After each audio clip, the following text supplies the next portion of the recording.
Hey guys, welcome back to my channel. My name is Kamini, and if you're here for the first time, please don't forget to like and subscribe. In today's video, I'll be making cheesecake using Oreo cookies and no sugar. So here I have some Oreo. For this recipe, I'm using 18 Oreo cookies. So the first step is to make a cheesecake crust. You can substitute Oreo for any crackers of choice. So the first thing I'm doing is removing the cream from my Oreo and place that into a Ziploc bag. I'm placing it into a Ziploc bag because I don't have a food processor, but if you do have a food processor, you're just eliminating the Ziploc bag. So now the next step is to actually break your crust into smaller pieces. I'm using a rolling pin, and like I stated before, I'm using a Ziploc bag, and you just basically crush everything together. And now I'm adding 3 tablespoons of melted butter and just mix everything together. And then that's it for your cheesecake crust. Just set this aside and move on to the next step. For my cheesecake, I'm using this mini pie pan that I bought on Amazon, but you can substitute them for just regular cupcake holders or just a cupcake tray. And because this is metal, I would have to go ahead and grease this. So the next step is to make your crust in the pan. So for each pan, I'm using 2 tablespoons of the crust. Then I'll take the back of my spoon and flatten this so it looks flat and nice. If you prefer to use a cupcake holder or a cupcake tray, the same rule applies to each.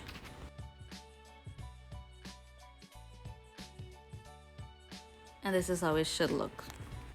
And now it's time to make your cheesecake. I'm using 1 box of 8-ounce Philadelphia cream cheese. Your cream cheese should be softened, so just take that out ahead of time before you start making your cheesecake. And now I'm adding 2 tablespoons of sour cream. Sour cream just basically add a tangy, beautiful flavor that you want into your cheesecake.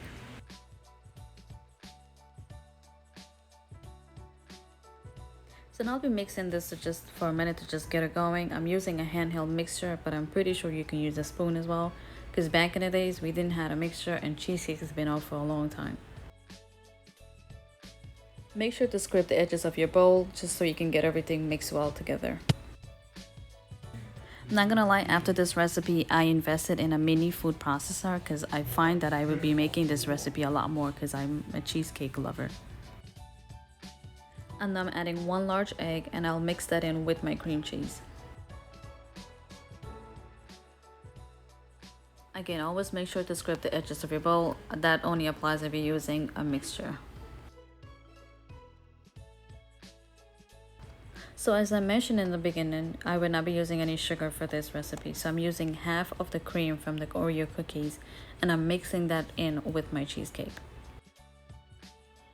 Now here's your cheesecake filling all ready and done. This literally takes about 15 minutes. It's so fast and easy. The last step that you need to do is to add 2 teaspoons of vanilla extract. This filling smells amazing, and I'm so tempted to just eat it just like this, but I know I shouldn't because it's raw filling. This cheesecake has the perfect consistency, and it goes very well with my Oreo crust, but again, you can always substitute it for whatever crust you want. Now it's baking time. Well, about to be baking time. For each one of my little pie, I'm adding 2 tablespoons of the cheesecake filling. But since my pan is so small, I can only add so much inside because I don't want my cheesecake to overflow. So if you're using a cupcake holder or a cupcake tray, your cheesecake will be a little bit bigger. And now it's actual baking time. Well, here's my cheesecake already baked. So the next step is to put this in the oven for 350 degrees for 20 minutes. Do not overbake your cheesecake. If at any point that you see your cheesecake in the top is starting to crack, that means you have overbaked your cheesecake. So just take it out and let it cool.